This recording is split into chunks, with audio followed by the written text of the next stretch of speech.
So I'm photographing this scene.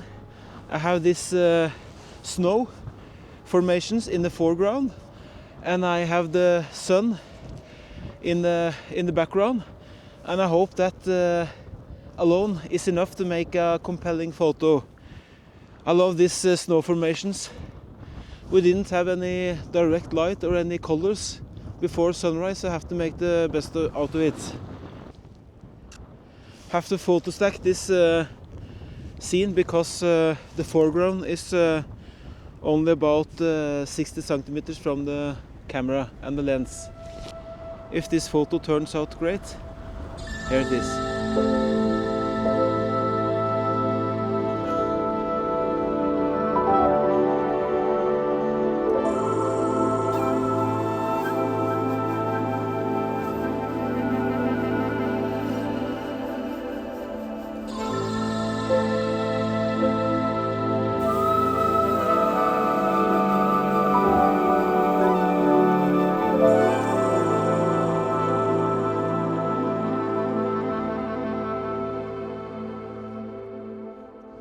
Try another scene here with the mountains in the background and the snow formations in the foreground.